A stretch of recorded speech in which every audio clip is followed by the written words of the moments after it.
Welcome to NothingisOB South Texas Golf Podcast with your host, Andy Torres.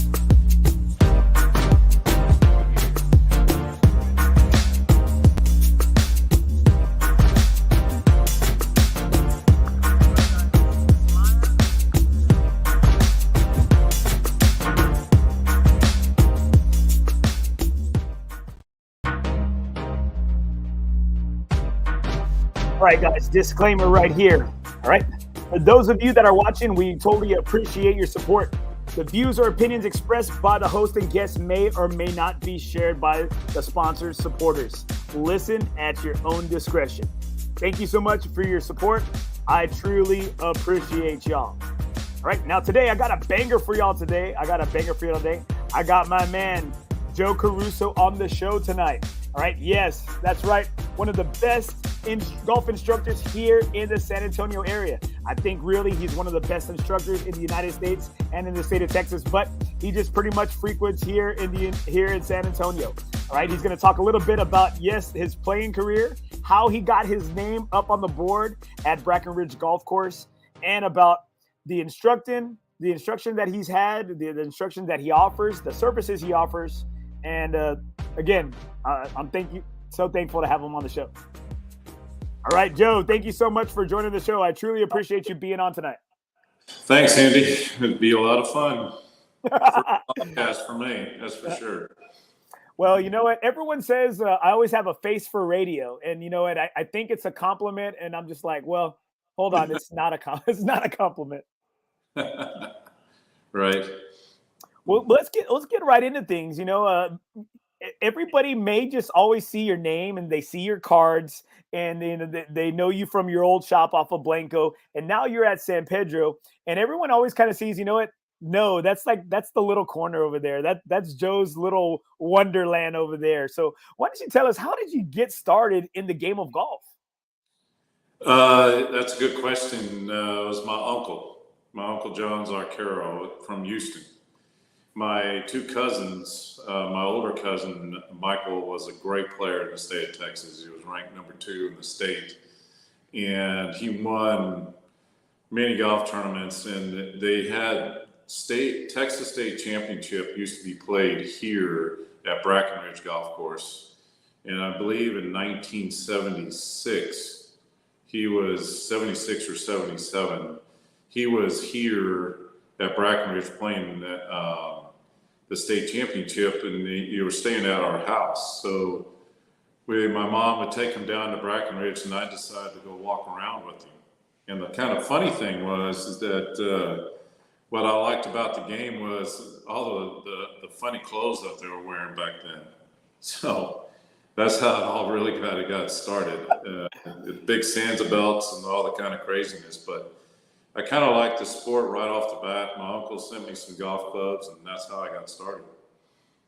So, man, so it was all about the fashion, because I know I call you. You're kind of like the Texas version of Gary Player, because I always see you. You're always rocking the dark colors. You know, you're always rocking the dark colors, and I'm like, you're my version. You're my version of the Black Knight around here.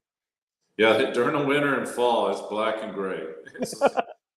But during the spring and summer, you know, my two daughters go, you need to bring some color in your life. So I have a pastel type color shirt on right now from FootJoy. So but during the spring and during the fall and winter, it is black. That's for sure. But it's been a great ride. That's for sure. So how did you get your name up on Brack? I know in order to be a city amateur champ, that's the only way for the most part, or men or women senior, you know, you get to have your name up there. How did that all happen? I know you're a proud graduate, a proud Brahma from MacArthur High School. How did that all take place? You know, we had a great team. There were some really great players, and there are some guys that you might even know, and Mark Winterslow and James Van Dyke and Sam Bassett, who was a state judge here in the state of Texas. There a lot of great players that played for MacArthur, and there was a lot of great players at the time. Tommy Garcia, which a lot of people know that name here in San Antonio. That summer I caught fire. won 4 times coming into the city championship. You had all the great high school players playing in it. And I wasn't picked to win, that's for sure. In the first round, I believe I shot 75.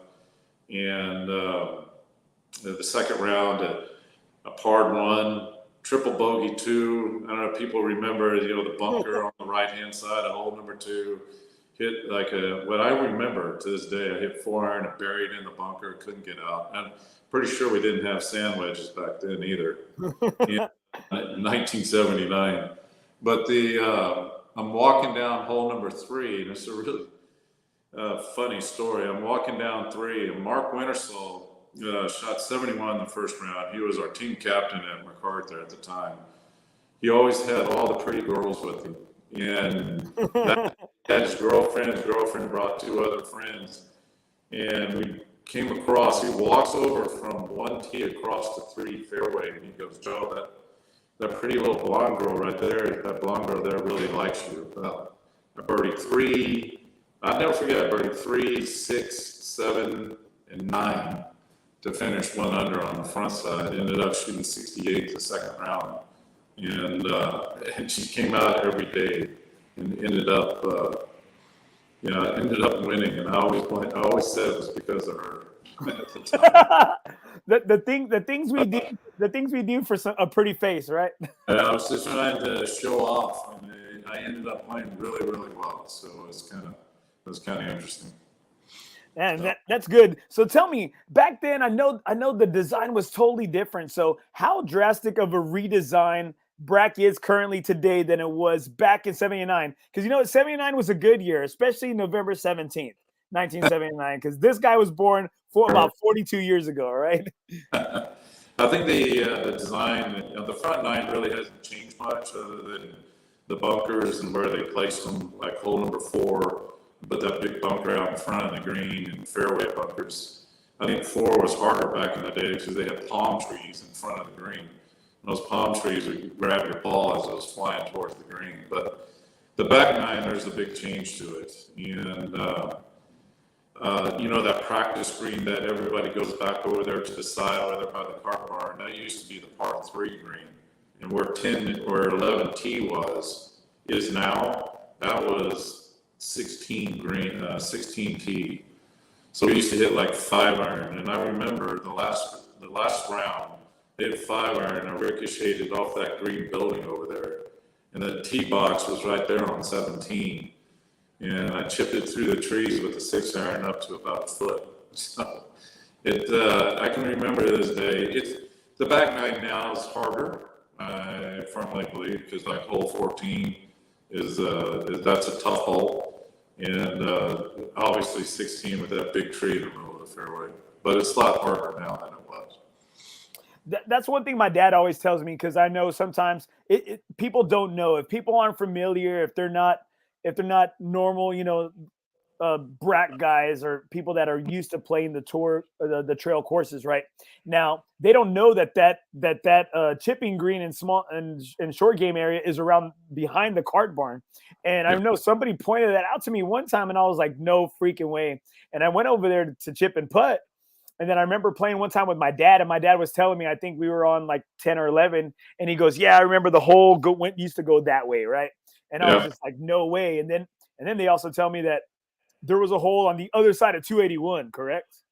Now that was before me. They've changed the golf course in my time twice. That was before me, before I started playing.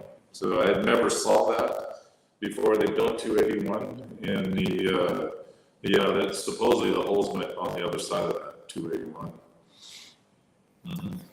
Now, I think that as you see those drastic changes in Brack, especially, do you still feel the ghost of old golf there? Do you still get those eerie feelings when you're out there? Because I know a lot of times now you're not playing too much. I do still see you on the Alamo City Golf Trail dropping hole-in-ones on the par 3 over there. I don't know if those should count. I don't know if those should count for a guy like you.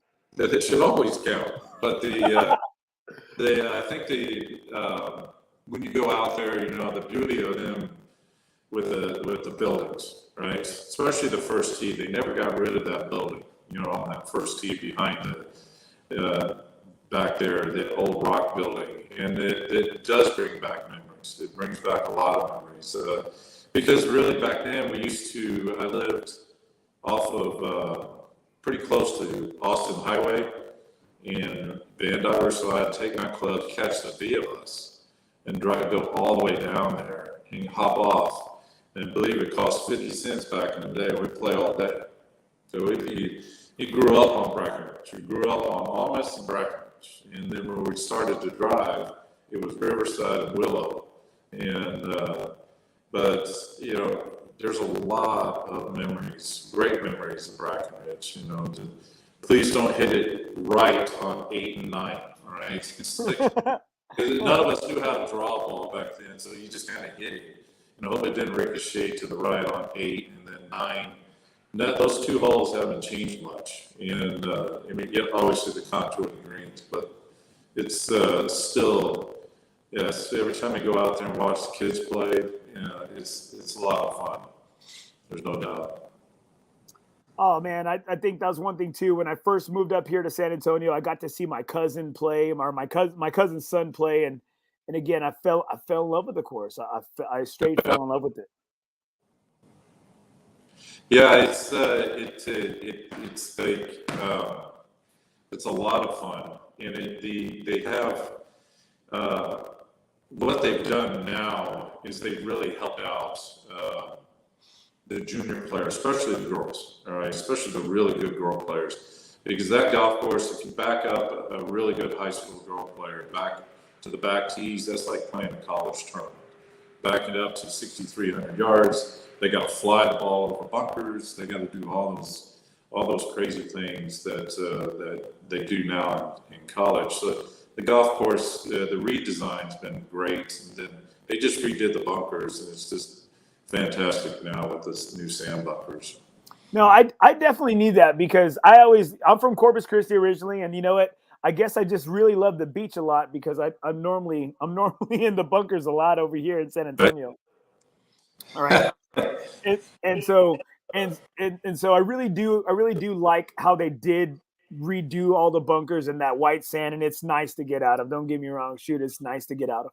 So let's get into some of how this whole teaching career took off, because from what I'm hearing, from what I spoke to several people, and they're like, well, that's how the trend was at that time, is that a lot of guys that played the mini tours that were really good players, they eventually became instructors, and really good instructors at that. Well, it was after I stopped playing because of injuries, and then and not truly making it, you kind of get nervous. What are you going to do? All right, are you going to go sell insurance? I had some people talk to me about going into selling insurance, and I just can't do that. I'm not good enough at that. And so it started in 1992, 93, when I got injured, and my left shoulder injury. And I started working with, some people might still know who she is, Holly Carricker, now it's Holly Toth. She was a UTSA coach when they first started. All right. That's Ben's sister. Yeah, now, it's interesting. She was ranked number 2 or 3 in the world. All right. Wow, no way. Yeah, it started with a girl named Tamara Parker. Some people at golf, what was it called? Golf. It was a golf store, and some friends there go, you need to start helping these young kids. Like, you need to make some money. And that's how I got started. And these kids started playing really well. And all of a sudden, these families are coming to me and go, hey, will you teach my kid? Will you teach my daughter? Will you teach my son? And that's how I got started. It started in the early 90s. And then, like any player, they want to keep playing. And so I started back to playing again, but then my shoulder gave out. So my first job was basically working for John Delgado over there at the, what was it called over there off of Judson in 1604.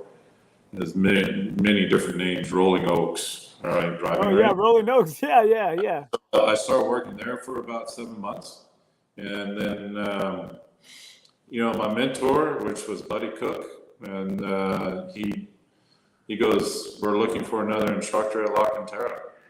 So that's when Brian Gathright was there, director of instruction at La Cantera, and that's how it all got started. Buddy gave me my start, and he goes, "Son, let me tell you one thing." He goes, "I want a golf instructor 100%. I don't want a half 50% golf instructor and then somebody who still thinks they can go out and play." And that was hard. It was hard in the beginning. But then working under Brian basically taught me how to communicate. Brian's a great communicator. And that, to me, that's a lot of his success, is his great communication. And working with Brian and learning how to communicate my skills towards to the players.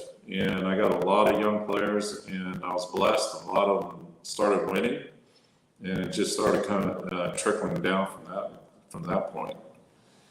There was a lot of good golf personalities going on at La Cantera at that time. You had Brian Gathright, you had yourself, you had a very nice, a really good secretary out there, right, by the name of Mary character out there. Mary's like my second mom. All right, she took good care of me. There were some hard times there. Mary and Keith, her husband, really helped me out at a time that I needed some help. When you come off trying to play, you don't make any money, you don't have anything, and people like Mary and Keith took me in. I'll be honest with you, it took me in for almost 8 months, and all of a sudden I got my start. I got back on my feet because of them. And Keith gave me a lot of great advice. And at the time I was working with their daughter, and that's where I met Ben. Ben's like my little brother. All right? Both our birthdays are the same day, March 31st. Well, y'all are really like brothers now, because y'all like share a bathroom. So you know what? You share a bathroom there in San Pedro. So y'all are really like, old roomies. Yeah, so that's how it all got started from that point. Keith Carricker gave me a lot of great advice. Started over there at La Cantera. It was a great time with Mike Barterman and Brian Gathright. And again, Brian taught me a lot on how to communicate, and that was the biggest thing, because coming from playing for a living, you have a arrogance about you, and then you have to get rid of that, and that's hard to do. And then he's a great communicator, and that's what I learned from him. And it shot from there. And we went to Diamondback Golf Academy, and director of instruction with Tom Ralph, and then started my own, and started from that point. So it's been great. I've been blessed, very blessed. God's really looked down on me, that's for sure. So it seems like you got blessed to be surrounded by some quality people, because if anybody's ever gone into Ben's shop and they know him, it's like you're either on one side of the spectrum or the other. You either love him or you're like, what just happened there, right? Yeah. And he's one of the best human beings I know. And I always say that I'm sure as a father, and with all the juniors you work with, like kids are like a smaller version of their parents, right? Oh yeah. And I think for me, Ben has been one of the best people I know, not just in the game of golf, but just in the game of life. And now meeting and mingling and playing in some of the character cups with and speaking with Mary and speaking with Keith, you see it, you see where it all comes from. And I'm just starting, as I've done this podcast, I'm finding out how more and more Mary was like the mother of amateur competition golf in San Antonio. Yeah, well, she took back the city junior championship that was going downhill, and she brought it back to light. And not only that, but she started the AJGA tournaments here in San Antonio. It was her. And if you won the city championship, you got an exemption into the AJGA event. So she really brought everything back to the forefront. And again, It's meeting Buddy Cook was probably one of the biggest things that ever happened to me. He's my mentor. He's the best. He's done everything for me. I've learned everything from him. And then the chance to work with Brian Gathright when Brian was coming to his stardom, his greatness, right? Working with NothingisOB and some other tour players that were winning. And again, his ability to communicate and how to run a golf academy. And then I went out on my own from that point. And I've had some great success in again, blessed with the right people at the right time, that's for sure.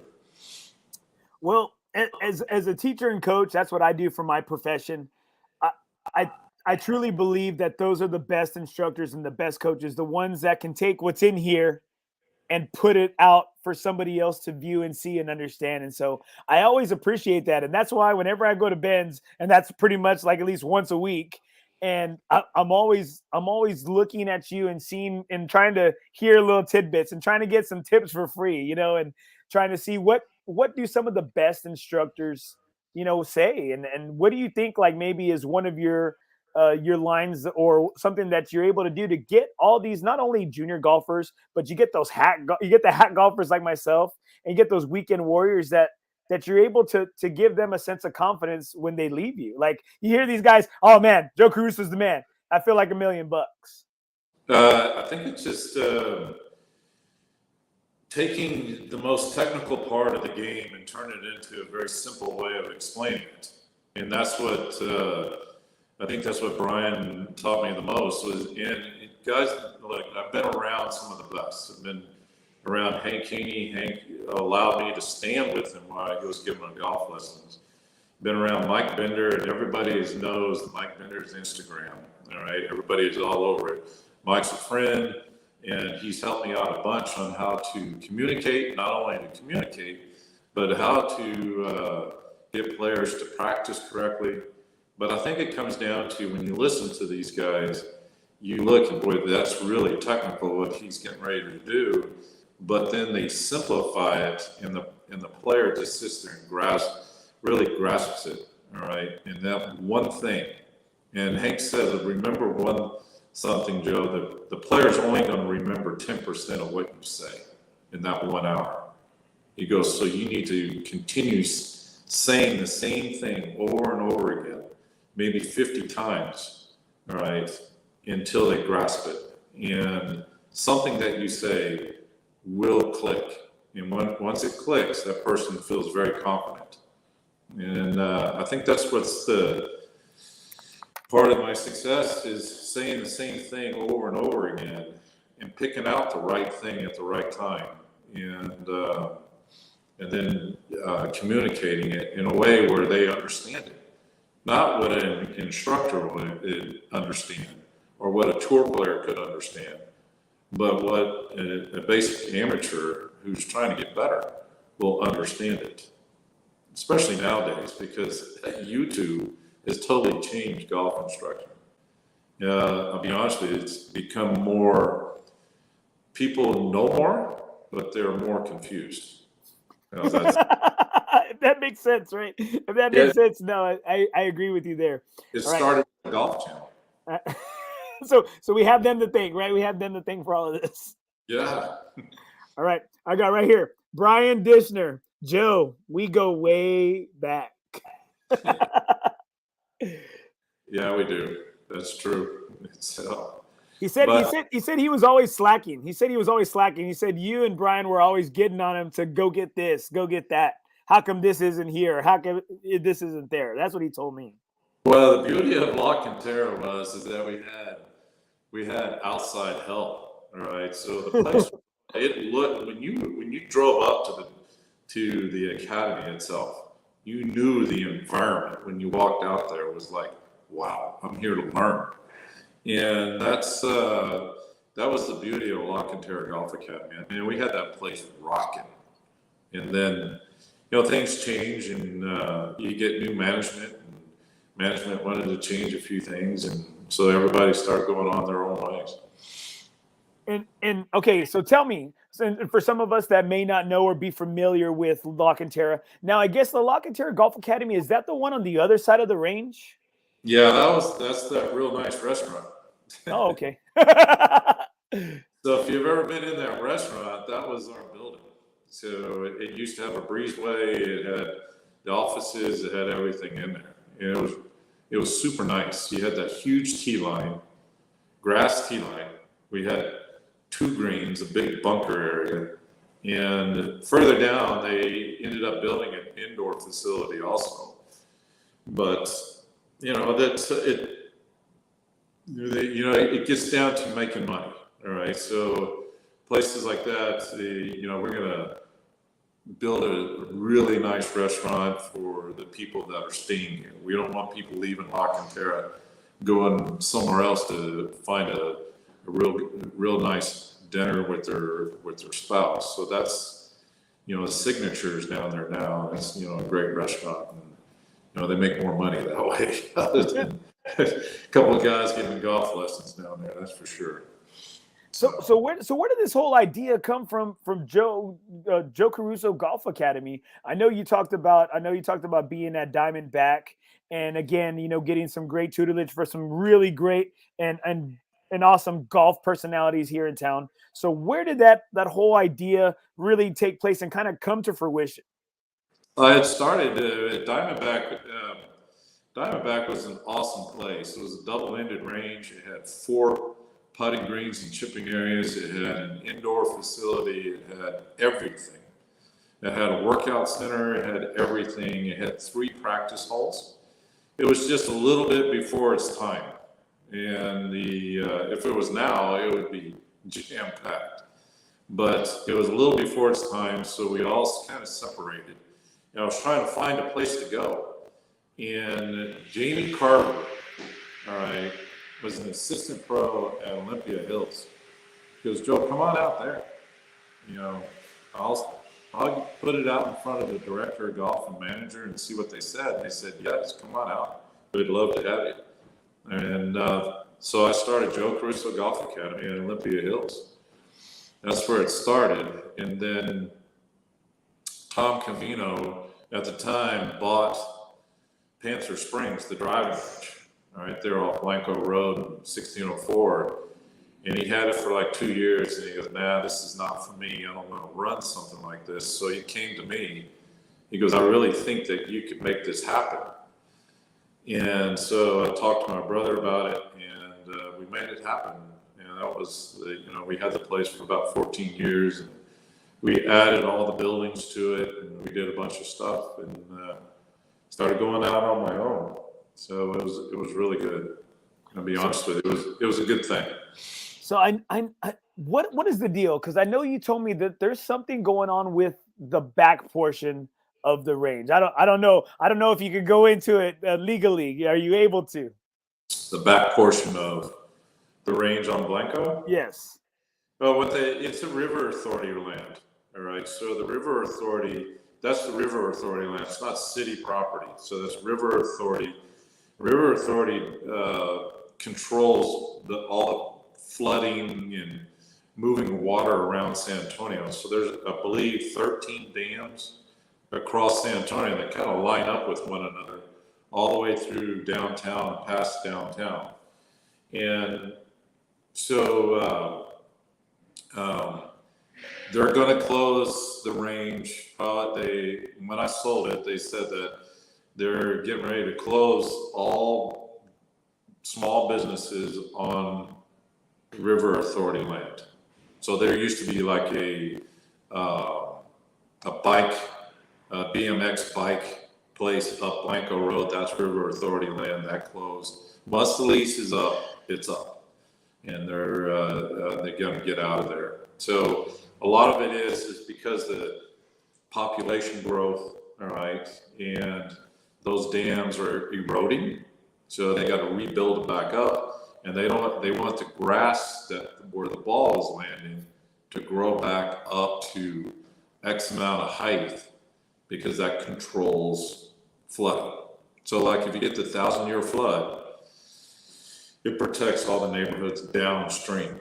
So water runs from north to south, so that's part of it. So man, that sucks though, because golf is hot right now. Golf is extremely hot, and you know what? With I think Republic Court closed way too early. Like, gosh, man, if they stayed open for I think maybe like 2 more months, they would be really they would be really in the black. There's a possibility for that. I think a lot of it comes down to you have Riverside on that side of town, and now they're going to redo Riverside. It's a $6 million project. A lot of people love playing Riverside. It takes 4.5 hours to play. You don't lose your golf balls. It's fun, and I think that was one of the big things that they were telling me was to keep the Republic open, the green fees have to push up over $60 a green fee, all right, because they have to pay for their water, all those kind of things. It's different to maintain that golf course than, like, say, Riverside. It's a lot easier to maintain Riverside than it was the Republic. And, supposedly people stopped driving down that direction. Now, like you said, golf's exploded, right? It could have probably saved it, all right, but at the same time, I believe Forsyth was going a different direction, where there are golf courses in Houston putting more money into that over there in Houston. But that's just hearsay. That's just an opinion. It's worth a penny. Well. Hey, you know what? Hey, you're worth a pretty penny. So you know what? I take your opinion for exactly what it is. But Riverside, it makes it tough. I mean, when the green fees are at what they are, and it's fun. It's not hard it's easy to play, and you're not losing golf. That's a big deal. So definitely. Well, man, I'm telling you, I think Riverside, you can't complain with Riverside. And if anyone's listening to this show, I love it. That's the first course I remember coming into because Mission Del Lago wasn't made yet. And I was always brought in with my dad and my uncles, and they would always throw me over I think it was on the sixth hole. They'd always throw me over to the bar that's called Tea Time now to go get some beers and bring them back. That's right. Right over that fence. Yeah, and I always remember the San Antonio River. I'm telling you, it's such an iconic course. And I think that, man, once they close that, it's going to put a lot of strain. I mean, it's a lot of strain. And you told me this before we got on there. Right now, you are currently doing 57 lessons a week. 57 lessons a week. So do you think that could potentially increase, or are you not going to allow it to? I can't increase anymore. I'm already 7 days a week. I barely see my wife. And Joe, you don't have to. You can eat your peanut butter and jelly while you're teaching somebody. I see you take too long of a lunch. Oh, yeah, that's right. I do eat peanut butter and jelly here. So Roy does a good job with that. I think that I can't do it anymore, and I have a awesome wife that has allowed me to be this successful. Also, she's right behind me on everything. So 57 is enough, and I'm going to ride it out and see how long I can do it. But again, you have Riverside. I believe Mission, they're doing everything they can. Mission Del Lago, I heard, is in really good shape now. I played there Saturday. I'm impressed. Hey, I'm impressed. I'm not going to say it's not tournament. I'm not going to say it's tournament quality. I don't think it's there, but I'm going to tell you, it's in the best shape I've seen it, I think, in like the past 3 or 4 years. It looks great. Yeah, and I think Mission Del Lago is going to take some of it, but I think Brackenridge and Almas are going to get slammed, along with Willow. So it's like, I hope all those general managers are ready. Riverside shuts down. I think Riverside's their number 1 or number 2 between Northern Hills and that one. I think they talk. I can't remember what they said, but they were talking about the tee times, and I guess the foot traffic that Riverside gets is just it's ridiculous. Right here, I got Christopher Dingman. Joe, what's up? Yeah, the dinger. So, I love Christopher. I got to meet Chris when he was over there at Johnson High School. Now he's a policeman and a cop, and always Congrats, Chris. He just got engaged. Yeah, he did get engaged. I didn't even know he was dating anybody. I know. That's what I'm saying, too. I was like, I didn't know you liked women, you know? No, man. I love Chris. He's such a good dude. I'm so happy for him. Chris, congratulations on the career. Congratulations on your having a fiance, man. Hey, on your upcoming wedding. Congrats. Yeah.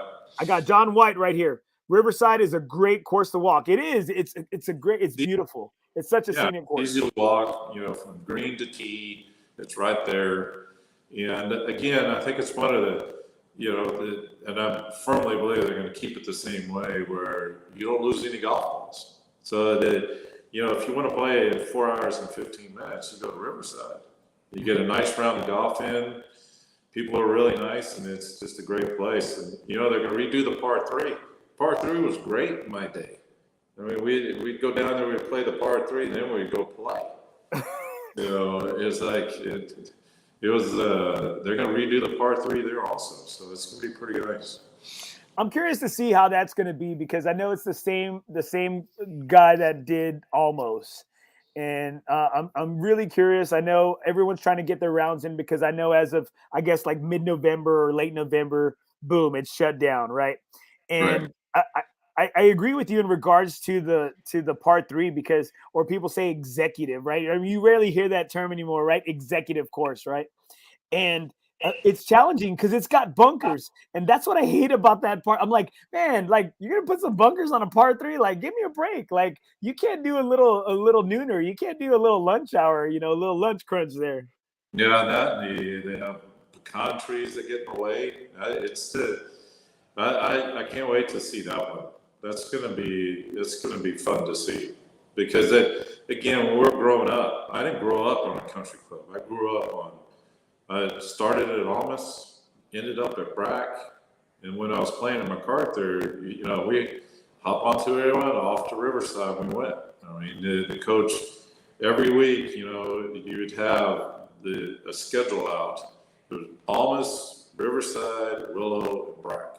It's just, that's what we grew up on. So I can't wait to see the new design of Riverside, what they do to it. All right, so let me know. I want to hear this. So I told several people a good while back that I said, they're like, okay, so who's your wish list on guest, right? And I said, well, you know what? I have had some national people. I've had the caddy Mike Collins on from ESPN. I had Matt Janella, formerly of the Golf Channel, right? Now a Fire Pit Collective. And I said, I'd like to keep everything local. And I said, on my list, and I said, your name, Joe Caruso. And I'm not going to say his name, but I had a PGA professional tell me, oh, he's a great guy. I don't believe in his philosophy, but you know what? To each their own. And, speaking with Mike Ray today, talking a little bit stack and tilt, because, again, he goes, I don't think Joe's a stack and tilt guy, but you know what? I know he's got some principles. And I know one day when I interrupted your lunch, we did talk about some of your teaching philosophies. And why don't you talk just a little bit about what you believe and what you teach? So 1990, coming back from South Africa, I didn't make one cut in 15 tournaments. And I think you have to understand, it came down to Joe's now going to get a job. So I'm going to get a job now. And I met a gentleman, and some people know who he is. His name's Stan Allgills. And Stan, in my mind, is one of the top 10 best ball strikers I've ever seen in my life. And I've never seen anybody hit a golf ball like he did. And what was interesting was when I was working at San Antonio Country Club when I was a kid, he was sponsored by Stanton Bell Hydroglass. And Stan goes, you got to see this guy hit it. So on hole number 9 at San Antonio Country Club in 1981, hit driver 5-iron into the middle of the green. And the power that this man had was extraordinary. So when I got back, Terry Alvari introduced me to him.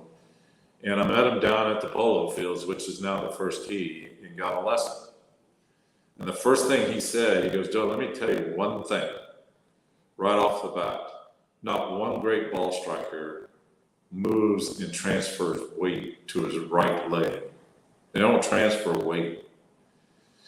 And I remember in 1985 when I made the U.S. Amateur, Jack Nicklaus was the MC. And at the end, he goes, boys, let me explain something to you. He goes, any instructor that ever tells you to shift weight, he goes, run, pick your bag up. They don't know how to play golf. And when I met Johnny Miller, I asked him, I go, you always look like you really rotated hard back into your left leg, into your backswing. He goes, oh yeah. Under pressure, I really felt like I put more weight into my left side than I did into my right side. That way I knew I was going to hit the golf ball first. So when I got my lesson from Stan, all of a sudden I became a great ball striker overnight. And so taking that, all right, that simple, just the way we started, the way I was rotating, and now changed the way I rotate. And all of a sudden I started hitting the ball hard, really, really hard. And yeah, I'm pretty sure I didn't miss the middle of the face for a long time, but really didn't know much back then. All right, you kind of just based it on pictures. So everybody thought players transferred weight from right to left. And if you're a right-hander, and I didn't. And all of a sudden, things changed overnight. All right, I won 7 times as a mini tour player and just destroyed play. If it wasn't a putting contest, I won. Because if it was a ball striking contest, you didn't have a chance. So and that's the philosophy I put into all my young players in the 90s. And as we started moving along, the guys like Mac O'Grady, who's really the godfather of the modern swing right now, all of a sudden you go out there and you watch him swing a golf club, and he doesn't look like he's moving to his right. And here's another gentleman that I'm pretty sure never missed the middle of the face. So in search of Mac O'Grady, we kind of leaned on Mike Bender, because Bender kind of worked with Mac for 11 years, I believe. And, all of a sudden you got into the thing called the golfing machine. And that's as close to scientifically perfect as you're going to get. And it has nothing in there about moving weight over to your right, like all of it over to your right. And we didn't understand where weight was really measured from, all right, and where was center mass. So by, mid-2000s, all of a sudden, Stack and Tilt jumped out there. Plummer and Bennett jumped out there, and they came up with a system. And that system, at the time, Golf Digest gave them that name. But Stack and Tilt really is a way to measure a swing, all right? So as an instructor, as Mike Ray as well, I'm not sure if he's Stack and Tilt. I am to a certain point, all right? It gets down to, it comes down to as success as an instructor also comes down to understanding your players. Who's going to go to the driving range and work on their game and who's not? Well, guess what? 90% of the players are not going to go to the driving range and work on golf swings. They're not going to put sticks in the ground. They're not going to stand in front of a mirror. They're not going to do those kind of things. Hey, I'm in that. I guess I'm in that 10%. I went to Ray Garza, right? I saw Ray Garza from On Par Golf, and I had no hope. I left there and that's because I didn't even hit a good golf ball. I left there at least feeling like $1 million. Right. It was. So Stack and Tilt's a system. All right. Everybody has a system. And when you hear teachers, no, I don't have a system. Everybody has a system. All right. If the ball goes left, how do you fix it? Well, I do this. Well, that's a system. The beauty of Stack and Tilt is that you can take that system that they have, and every tour player has at least 4 of their movements, all right, in it, all right, at least 4, all right, and that's the beauty of it. And when you look at a player that's Grant Waite, for an example, has almost all those traits of a stack and tilt player. And then you look at Ben Hogan, and Hogan has a lot of those traits. Matter of fact, I have a letter written by Ben Hogan, all right, to a friend of his in Palm Beach saying, you know, the backswing, all right, my belt buckle protrudes out further than any other part of my body, including my legs. So that means he tilted hard left back into his left side. He drew a stick man. And everything is tilted and extended back to the left, not to the right. And he goes, that's what brings concentric circles. So basically, movements, I put into my players a lot of stack and tilt traits. Not 100%, because when I look at the players, I go, they're not going to do that. Okay. And that's good. And that's good, because you know what, you have to tailor as a coach. You have to tailor, I guess, the specific plan or the plan of improvement per their swing, right? Yeah, and you have to remember also, right? That people want to play golf. They don't want to. Very few people want to sit out here and just smash balls unless they're out here having a good time and having a beer. All right, so they want to play golf. So right off the bat, I believe my success, all right, comes from taking, if there's 9 positions in the golf swing, there's 3 in those 9 that I pick that will help that person play better golf and drop their handicap. So am I a true stack and tilt? I've been to all the seminars, I've done everything.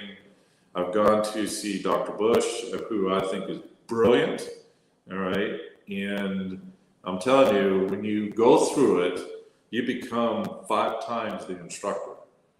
And the funny thing is, when you see people and they go, well, I don't prefer what they teach. Well, you don't know what I teach until you show up. Just because you're labeled something, like people label David Ledbetter as something. And you go, well, until you go see Ledbetter, you have no idea what he's going to tell you, all right? Because the greats, in my opinion, take their philosophy and move it around to fit that person, especially here in San Antonio, right? I mean, how many people are in great shape? All right, that's a great. We're like the 7th fattest, or somebody said, besides being like the 7th largest city, I think we're like in the top 5 for like the fattest in like the nation. So here's it's all the corn chips, it's all the tortillas. That's right, man. So here's one thing that is stack and tilt. Left foot flare, right foot flare. All right, opens up the pelvic region to be able to rotate freely. Put your weight forward and you'll hit the ball first. Man, okay. That's it. That right there improves your swing, proves your ability to hit the ball more solid, because the number one fundamental in golf, which is a stack and tilt trait, is, solid contact, controlling the low point, control that low point. All right. Okay. So, I have to ask you, Joe. I don't mean to cut you off. I have to ask you. You are constantly going back and forth from your little dungeon to the pro shop, right? Back and forth. Do you ever just kind of stop and watch some of these people hit and just think, hey, you know what? Let me give you my card, or hey, step into my office. Do you ever just do that? I mean, that has to drive me nuts. Sometimes I do. If I see people that that have been getting golf lessons somewhere, they're working really hard. I did it the other day. This guy's really working hard. He's doing something. You can tell he's trying. He's got his sticks out there. He's got his camera out there. He's got everything out there. He's doing everything. And I go up there and I ask him, I go, who are you working with? Because it looks like somebody that I might know. And he goes, nobody. He goes, I've been doing a lot of YouTubing And I'm trying to work on this. He goes, I go, you're really close. I go, you're super close. You're just missing 2 ingredients there. And here's a guy who's got his feet flared. He's got his weight forward. And and by the way, if your feet are not flared, you're going to blow your knees out. All right. Just ask Koepka. Ask all these players that blow their knees out. All right. So, I went to this one gentleman, which I usually don't. All right. And I told him, look, there's something that we can improve on the fall through in your money, because whatever you've been doing has been great. And he goes, God, show me. So 3 days later, he showed up and we worked on it, and he's all excited. But every once in a while, Andy will walk out there and say something. Every once in a while, if you see somebody that comes out here and is totally beginner, and you see them walking out there, and they're just, hey man, this golf thing, I want to try it. I'll walk by and go, hey, wait a minute, let me show you how to hold on to it. I'll do that, but that's about as far as I go. Now that's kind of you, because you know what? I'm going to tell you, I did something like that the other day, right? I did something like that the other day. I saw these 3 guys, and again, you've seen the type of diverse golfer there's been these last 2 years, and you call them the COVID golfers, right? The COVID golfers, and man, they're in the sand. This is before they started to do the renovations of the short game area, right? And man, these guys were just they were tearing up the bunker. And I'm over here like, ooh, I'm cringing, right? I'm leaving beds, I'm cringing. And I say, you know what? I'm 42 years old. You know what? I'm trying to be the cool dad, the cool guy, right? I go up there and I said, hey, buddy, do you mind if I show you a little something? I know nothing, right? I know nothing. I said, you mind if I show you something? Yeah, man. Yeah. Cause they're trying to do it, and they're putting it in the back of their stance, and they're literally just chipping, chunking at it. Right. And so I said, hey, put it a little bit, don't correct me. All right. Just let me have my moment, Joe. I said, put it a little bit more in the front of your stance. I said, open the face a little bit, and right. And then boom, sure enough, I did it on cue. And then the guy comes back and he does it. And he goes, oh man, thank you, bro. I so appreciate you, whatever. Right. And I left feeling like, hey, I did my thing. I gave back to golf that day. Sometimes with players, I'm going to talk to the players that are out there listening. If you've ever wanted to go see somebody, don't go by what somebody might say, because you have no idea what these great instructors will do. Just like how Hank does something, or Mike Bender does something, or David Ledbetter or something, or this thing about stack and tilt and what goes around it. You have no idea what the instructor is going to tell you, and it could really help you out a lot, especially the ones that are very successful. They're successful because they take their philosophy, and I firmly believe in stack and tilt 100%, because it's just a name that's been given to a way to measure a swing. All right, measure width, measure distance from the ball, all those kind of things. All right. And all of a sudden, maybe 1 or 2 things, all right, that person tells you could change the way you play the rest of your life. Because I can tell you right now, every great instructor wants you playing golf until you're not here anymore. They want you playing forever. So they're going to do everything they can to make sure you play better, because I want you to play better. Golf's given us great things. So I agree, and I love to hear that. And that's a true lover of golf. That's true. That looks at golf as like music, as like athletics. As an art. Because I truly think that's what it is. I wish I was a good artist. I'm more of like a doodler. But I wish I was more of a good artist. Here's one for you, Andy. It is stack and tilt. All right. But I had a tour player win 3 times, and only interject 2 things into him, and he looked like a normal tour player, right?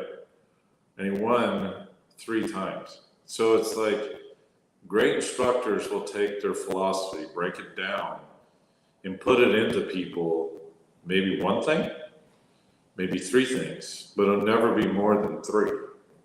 And then all of a sudden that player's playing that much better. Matter of fact, he was the #1 ball striker on tour. So it was like, what'd you do? Just got him to turn a little bit different, that's all. Who are you talking about? Who are you talking about? That's Cameron Beckman. That's it. That's the difference, you know. And he's very much a field player. He doesn't want to know a whole lot about the mechanics. So even though he's absolutely brilliant, and he's absolutely probably one of the best putters I've ever seen, best wedge players I've ever seen, and just adding 1 or 2 little things to him changed his whole career. Well, instructors give advice. That's it.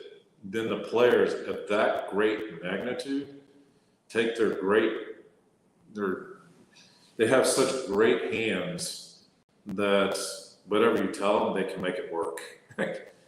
That's the beauty of a tour player, all right? And tour players have the best hands you'll ever see, the most trained hands. He has incredible feel. So when you work with a tour player like that, you just tell them one little thing and they'll put it into their own personality. And all of a sudden it's boom, there they go. So you have instructors have a small piece of what those great players do. That's for sure. You give them a piece of information, they take that information and turn it into them. And, you know, you have a little bit of influence on that. That's for sure. And I love to hear that. And that's why I love to have great instructors on the show, because being a coach of 17 years, like I always like to take these tidbits and how I can be a better coach, how I can be a better communicator. Because honestly, over 17, and it took me 17 years to kind of figure this out, you know, that it seems like the great coaches are the ones that can communicate, that can relate something, can make. My father-in-law, who's a 30-year football coach, always says, "KISS, keep it simple, stupid." You know, and that's something that he always says to the kids, and he goes, "Dumb things down," you know, and like, and when I say dumb things down, I mean I coach middle school football, right? And so, and I like to think, you know, that we put out a good product, and that our kids are able to kind of fix their mistakes, and I'm thankful. I'm thankful for it, and I love to hear that. And I'm eating it up. Everything you're throwing out there, I'm eating it up. The best instructors are the most educated ones that you've ever seen. They educate themselves constantly throughout the year. All right, other working with, like, I love Andy Plummer. I think he's the professor of golf, and I think there's nobody like him. All right, when you sit down with him, he's the most brilliant person you'll ever talk to. And then he teamed up with a guy named Dr. Robert Bush, and incredible, absolutely incredible. When he's an orthopedic surgeon, all of a sudden you start learning how bones and everything move and joints. And then all of a sudden you have a player come in and go, it's not, my weight just doesn't transfer correctly. Well, you do one little thing, because of the information that you've been given and how much you've learned, that one little thing changes the way he plays. So, yeah, definitely. So, yes, I'm stacking tilt, but I break it down.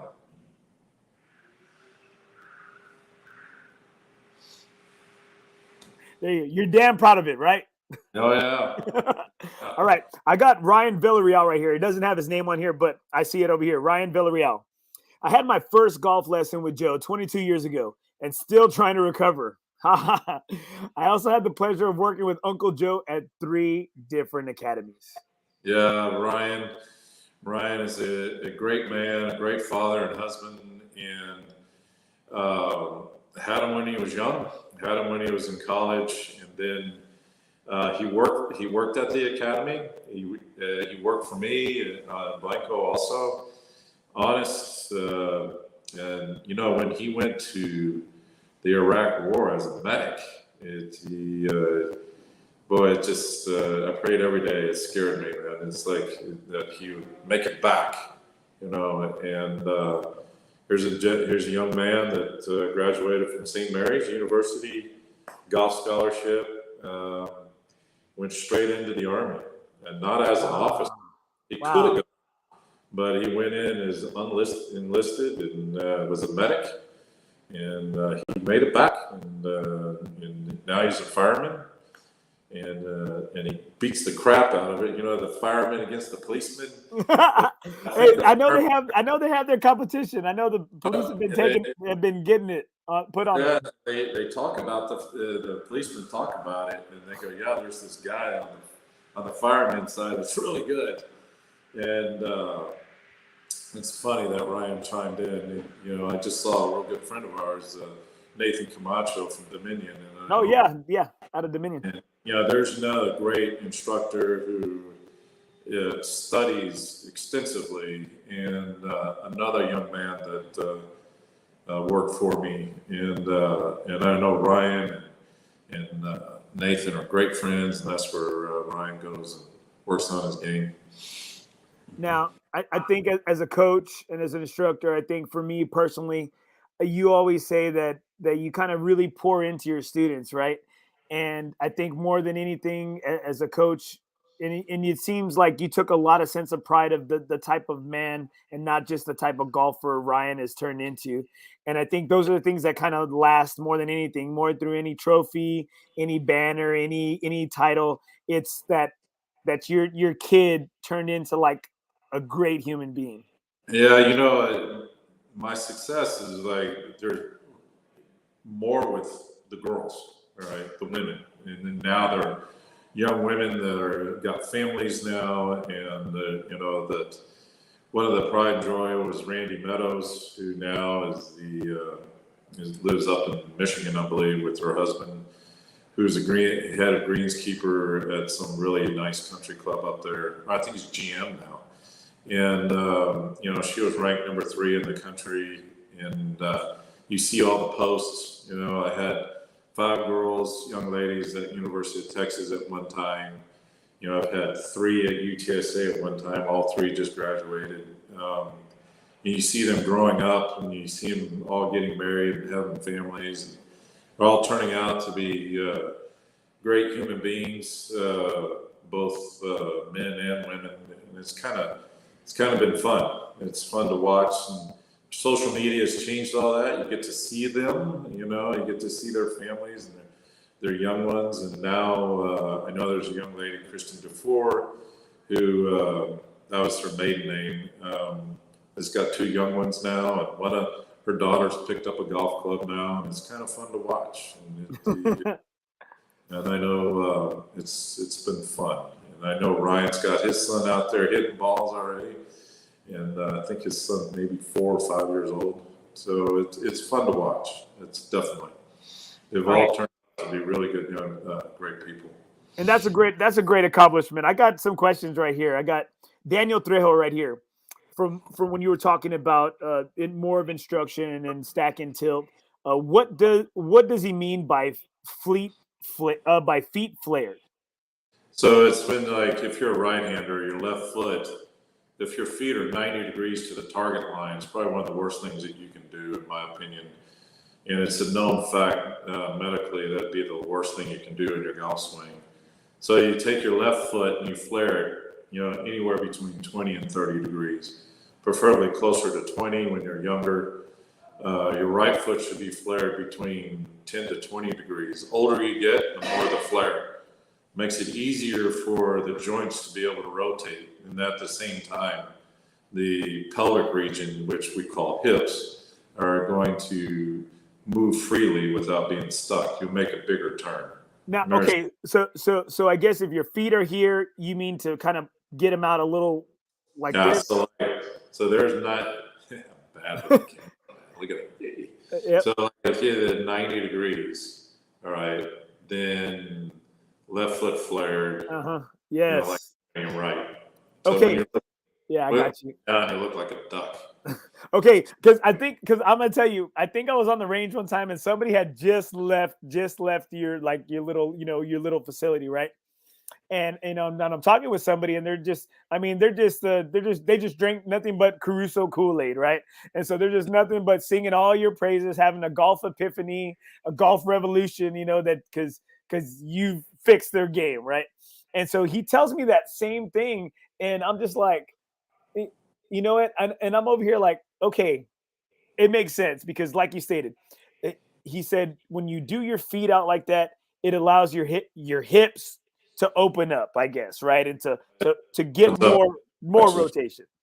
Mm-hmm. It does, and with the feet flared, then the knees will be able to roll out a little bit, so your knees will be able to roll out. All right, be able to roll out a little bit to where the knees are outside the hip joints. So now the hips can rotate inside the body instead of on the outer side, like moving right and moving back to the left. Good. He was still on because he said, understood, appreciate it. Yeah, it's in my opinion, the quickest way to start hitting the ball solid. All right. Definitely.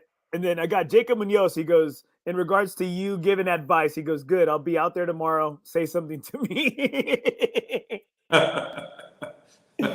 That's funny. All right. Let's get into some fun stuff, Joe. Man, I truly appreciate your time. I truly appreciate your time. All right. So, favorite course here in town? Ooh, I know this is going to sound funny, but I'm going to say my favorite course in San Antonio is San Antonio Country Club. And the reason why is I have a lot of great memories. I qualified for the U.S. Open 4 times out of there. And wow. So, I look at that and the way the course set up, the way I saw my shots at San Antonio Country Club, it just fit my eye, and I liked the way I played it. That's the one course that I really enjoy playing. The other one, no, that's my favorite. It's San Antonio Country Club here. You were going to say another course. Which other one? Other one? You know what? For me, for fun, all right, to have fun, all right, to go have fun. I like playing Brack. I know everybody, it's easy, it's this. And I go, yeah, so what? I mean, let's go beat the ball around and enjoy a round of golf. No, it's not fun. It's not fun. It's too tight. It's too. I've never shot well there. What I like about the two, they bring back great memories. All right, one, that was my first job. All right, and second, it was the at San Antonio Country Club. But then. All the great success on the golf course, and then plus Breckenridge. I mean, catching via bus, hop off, and run across Broadway, right? So those are 2 of my favorites in San Antonio. And those are beauties. I mean, you got. I'm sorry, who designed San Antonio Country Club? Because I know Tillinghouse. I know A.W. Tillinghouse did Brack. I don't know. That's great. You know what? No, because. 1921. I have no idea. I don't think it's much. I had the first pro on, and he's a good buddy of mine, Richie Rubio, there from San Antonio Country Club, and it's such a beautiful course. I love the turtleback shell greens that some of them have, and everyone says it's short. I'm not a long hitter, and I'm like, what do you mean? I was like, man, that course was long for me. It's short, but don't want to hear people never really tore it up. They don't really tear it up. So it's a great place. A lot of great memories. Oh man, gorgeous course. I think super scenic. I love it, and I think especially as the sun is setting, you have that building that's right over there by Broadway, and it's just. Oh my gosh, it's so beautiful. All right, favorite golf movie? The Caddyshack. Judge Smales. They couldn't have been a better. They couldn't pick somebody even better to play that part. All right, and I think it was Ted Bishop. I mean, he was just Ted Knight, right? Ted Knight. That was the name, Ted Knight. Yeah, and it's just funny. I watch it all the time when it comes on. It's a funny show, and I actually played the golf course there in Florida where they filmed it. No way. It was really neat play. I mean, it's a golf movie. There's no tradition to it, but it was well casted. It was really funny. So, my favorite golf movie. So, give us one of your favorite golf memories from teaching. Teaching? Yeah, like what's one of your favorite success stories that you've had from your instructing? Success stories. Well, I'll be honest with you. It was my first student, and that was Tamara Parker. And Tamara, senior year at Churchill, 5 foot. I believe she was like 5'8". Holly Carricker was the number 1 player there. Okay. And the beauty of it is that she couldn't break 83. And the parents go, we want you to work with her 4 days a week through the whole spring semester. Wow. So we did. And she, Coach Lesnar at the time, let her do whatever she needed to do. And come district at Brackenridge, she won. She won district. She shot 72-70.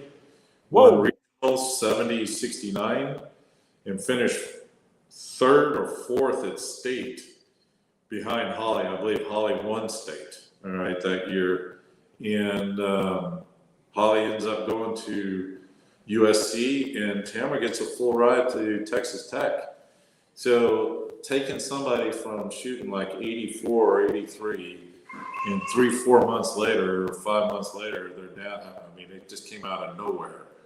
And that success was pretty quick. And probably the other was, I used to go down to Victoria once every 2 weeks. They had a super stud down there named Kelly Louth. I started working with her and when she was in 8th grade. But then the coach there goes, hey, I got 3 girls developmental. Never played before freshman year. So I'd go down every 2 weeks, work with all these girls. By the time Kelly was a senior, they had 4 seniors and a freshman. They won state over the powerhouse of Woodlands, which came out of nowhere. And these girls all broke 74 both days. Obviously, Kelly shot 68, 67, became a great player at UT. But the other 4 girls, none of them went on to college golf. None of them. They all turned out doctors, lawyers, and so on. But they won state, 6A state, over the powerhouse Woodlands. So that was another one. And then just being part of probably the best high school team, girls team ever assembled was the dynasty of Churchill, I believe like in 1999 to 2004. If you didn't break 70, your score didn't count. All right. So, and all those girls, 2 of them went to UT, 1 went to Stanford, 1 went to South Carolina, and 1 went to A&M. So it was a dynasty like you've never seen before. And if you didn't break 70, your score didn't count. So it was like, and they all loved each other and they all tried to beat the crap out of each other. And Kim Roughton ended up, the one that went to Stanford, ended up making it to the LPGA, and she even sat on the board for a while. Well, it seems like you had a lot of iron sharpening iron out there, huh? Yeah, it's kind of. Those are some really good stories there. There's right more. There. There's more. There's Garrett Martin that won a bunch of AJGA events, headlines Texas Tech. There's a lot of pretty cool stuff. I got Brian Dishner. Ask if Tiger really hit the ball through the driving range and down to the academy at La Cantera. Yeah. That was, I believe it was 1996 96 or 97, and when he first came out, he was down at the back end of the range. All right. And Butch Harmon goes, watch this, because we're all standing there. And he goes, hit driver up the deck. He went up the deck and hit it on the other side, up the hill. And then when he was on the bottom side, all right, when he was on where the clubhouse is during the tournament time, he was busting it to the back side. You know, one bounce and hitting it into our building on the backside. How far is that? How far is that? It was a long way. It was like 375, and No way. Oh yeah, because at the time, you remember the Texas Open back then was played end of September, October, so you would get the north wind coming off his backside, so he'd blast it all the way down. Plus, it was straight downhill. Yeah, right there. I got my buddy right here, Scotty Williams, who was in the media a good majority of the time too. He said slightly downhill, and also he said in '96 he was there volunteering. Wow. Yeah. It was 96 when he came out after the spring semester, and yeah, he should have won that tournament. Matter of fact, if he didn't knock it in the water on 17, Ogren would have never won. So David O wouldn't be that VTO champ, right? He wouldn't have his name out there on one of those big old rocks. You know, that's something that people don't understand. You can go out and play great, you know, but you have to have a little luck to win, and that was David's luck. You know, yet Tiger was right there, he had the lead, and pumps one over there into the right, you know, bushes over there, and you know, makes a big number, and David brought it home. Where Tiger didn't bring it home, David brought it home. So right here, Scott Williams, he brushed his elbow at scoring the 10 or 9. Oh, that was probably one of Scott's favorite memories ever. Yeah, you know, it's interesting watching Tiger because I saw him because Holly and Tamara and these young kids, when I first started working with them, their parents would send me off to the AJG events with them. Well, that was the same time Tiger was playing. So you got to see this young man develop. And I try to keep telling all the young players this, that Phil Mickelson and Tiger Woods are identical on how they made the tour. They very seldom did you see them on the driving range working on their mechanics. What you saw them do was spend 3 to 6 hours around the putting green. They had tour caliber short game. They were the best wedge players, and they were the best putters. They weren't the best ball strikers. I can tell you, Tiger hit it all over the planet, and when he was young. But his short game was phenomenal. His wedge play was phenomenal. And when a young player is that good, like there's a young player named Johnny Kiefer from San Antonio, plays for Baylor. I believe it was an All-American last year. His short game was phenomenal when he was a junior player here at Johnson High School. Now he's growing into a young man. His mechanics are getting better. He's starting to hit the ball further. Well, that short game's still with him. So, and he's a great young player. So for all the junior players out there and parents listening, great short games make tour players when they're young, not great ball strikers. You have a great short game when you're young, you'll develop your long game, all right, down the road when you grow into an adult. But that short game never leaves you. All right. That's one thing that you love to hear from one of the best instructors in the state is that, you know, you got to see, you know, I think for a lot of us, especially, you know, guys in their mid to early, you know, 40s, that we got to see Tiger walk down in '97. You know, we got to see Tiger just kill the Masters, you know, and create a total different feel for us guys, especially for me, speaking as a minority, speaking as a Mexican American. I'm like, hey, there's a brown golfer out there, and I think, you know, speaking and hearing that, like, that makes me want to hang out more at the putting green and the chipping green short game area. Oh yeah, you just cannot. I cannot explain enough. Your best junior players right now like Jackson Heimer over there at Johnson High School, his ability to get the ball in the hole is second to none. His ability to hit the golf ball, he's far down the list. But he's going to grow into a young man. He wins golf tournaments because he putts, chips, and wedges his golf ball like you wouldn't believe for such a young age. He will develop his swing. He will get stronger. He will hit it further. But that short game never leaves you. And it's hard to get parents to think that way. He's got to hit the ball further. He's got to hit it straighter. I'm like, yeah, but he just 3-putted 6 times. That's You shot 82. Well, he didn't hit his driver good. Well, how many putts did he have? 40. Okay. All right. -8, so you should only have 32. You shot 82 -8, so you really shot 74. All right. So it's like you did hit the ball good. You just, but you can only say so much. So. All right, Joe.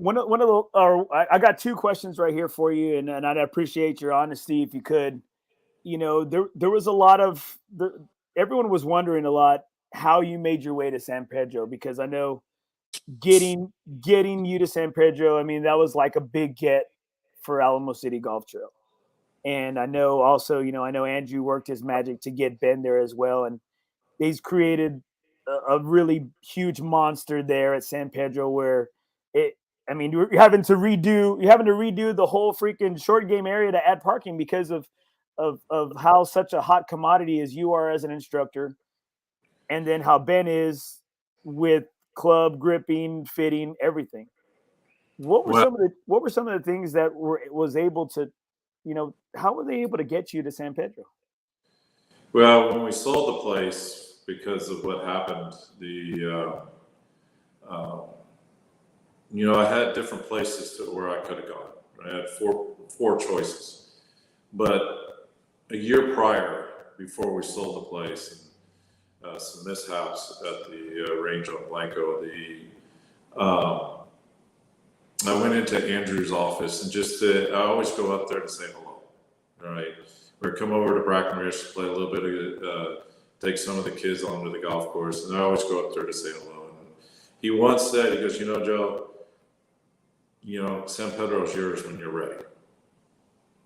I was like, well, very nice. All right, that's humbling. So when that time came, I went to him. I go, so tell me about it. What can we do? And he was extremely honest and gave me a great deal, a deal that you can't pass up. And plus he was telling me his dreams, all right, his future, what he sees, all right, at San Pedro over time. And I go, that'd be a great place for me to go. So it's been fantastic. Andrew's been but I wouldn't call him my boss, but I would call him somebody that, right? So, but he's your tenant. He's your tenant, right? He's your tenant, right? I sit there and I go, no, you're his tenant. You're his tenant. He listens to you when you have something that you need to get off your chest about something out there. Hey, we need this, we need that, we need that. He'll tell you honestly what's going on, how it will happen, or how it won't happen. All right. If you want it to happen, make it yourself. You can do it. Go do it. Okay. Thanks. So it's been great. It's been fantastic, and the success now that's growing. All right, is again, you always have somebody that's helped you get to that point, and Andrew's helped me on this part. All right, this has been a great thing for me, and I have to say it's because of him, all right, that I'm allowed to continue my success. That's for sure. And again, all prayers out for him right now. He's recovering. Yes. He's got a lot of he's got a lot of plans, and he needs to. God needs to get him back on his feet, and it looks like he's doing it. And the trail's in good hands.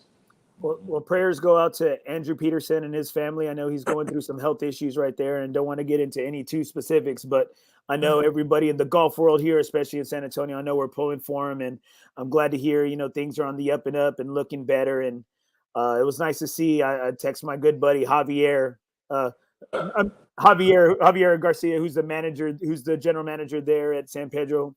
That it was great to see that how everybody in the trail is rallying around and trying to do their part. Yeah, that's another great hire, right? Andrew hires a good friend of his, Javier. Well, I don't know about him being a good hire. I don't know about that. He's never there. I told him, I said, he's never there. I'm always there, Joe. You see me there all the time. Javi's never there. I'm there more than he is. Yeah, so he's another one that's been easy to work with, and that's the beauty of it. It's easy to work with, and it becomes successful. That's for sure. No, man, he's a great dude. He's a great dude in the game, and I think he makes it so inviting to go to San Pedro. He makes it so inviting, and he makes it easy to get a good sized tab over there at the bar. He does. He makes it easy. It does. That's for sure. All right, Joe. One of my last questions here is: who are you playing your final round of golf with on this earth? Who would I like to? Who are you playing who's in your final round? Who's in your final foursome in your last round here on earth? Ooh, my uncle John back. I miss him, but he's the one who started me. I'd love for him to be here in my last round. I would love to Jack Nicklaus. Got to be in my group. All right. Been around him a couple of times, listening to him in seminars. All right. Obviously, the U.S. Amateur in '85, he was the MC. It was just incredible. And, it's those are great questions. Yeah, I'm going to say my family, my uncle and my cousin Mike and my cousin Anthony. They've been huge influences in my golf all my life, and those are the ones who I love to play with. People go out, Tiger, this, that, and the other. No, my last rounds were the ones who put me here in this great game, and those would be the ones, to be honest with you. And shout out to my great wife, who's allowed me to do all this without that much complaining at all, because I don't get to see her all that much. So, well, maybe that's how the marriage has lasted this long, right? Maybe. All right. Hey, Joe, thanks so much for your time, brother. And thank you so much for putting all your stuff out there, dude. You got a great freaking story. I know you're one of you know what? We don't know each other personally, but you've been super cordial with me out there of all these past years. I'm telling you, I'm one of the biggest fans, and thank you so much for coming on the show, man, and spilling it all out here, dude. I truly appreciate you. Let's do it again one day. All right. Okay. The last thing before I need to ask, I need you to give me your best Ben Carricker story, your best thing, or give me one thing. All right. Because he's the unicorn. He's the one guy I've always wanted to show. And you know what? He doesn't. I think he just thinks that he'll go too much over the top. And I said, hey, nothing is OB, bro. Nah, we'll keep Ben out. Okay. All right. Well, thank you, Joe. You have a good night, brother. You got it, bud. Thank you. All right, guys, make sure, guys, if you want to see any instructions, you want to see more of Joe, you want to just go out there and check out what he's got going on at the Joe Caruso Golf Academy out there at San Pedro Golf Course and Par 3 and Driving Range. You got some great people out there. You got his shop is right. His little area is right in front of Ben's. Ben is right behind him. You got Ben and Alex. You got the two best stick and glue guys in town. Thank you so much for joining the show, for tuning in, chiming in. I so appreciate the support, guys. It means a lot to me. Just give it a big heads up and a big announcement. During football season, I will be moving to Wednesdays. All right. I don't want to get in the crossfires of the Thursday night football. All right. So I will be moving the show to Wednesdays just during football season. And also, I will be going once every 2 weeks. because for most of you that do know me, I am a football coach, all right? So it's football season. I play every Thursday as well, and trying to have a wife, a happy home, happy wife, happy life with a wife and 2 kids, trying to coach my team to another city championship. Thank you so much to all my coaches. Thank you so much to everybody supporting, everybody chiming in today. Thank you, Scott. Thank you, Daniel. Thank you, Jake, Dish, Chris, Dingman, Ryan Villarreal. Thank you so much, John White. Thanks so much, guys, for chiming in and just enjoying the show. And thank you so much. I want to thank my presenting sponsor, FOREBROS Tour. Please check out FOREBROS Tour on Facebook for schedules, events.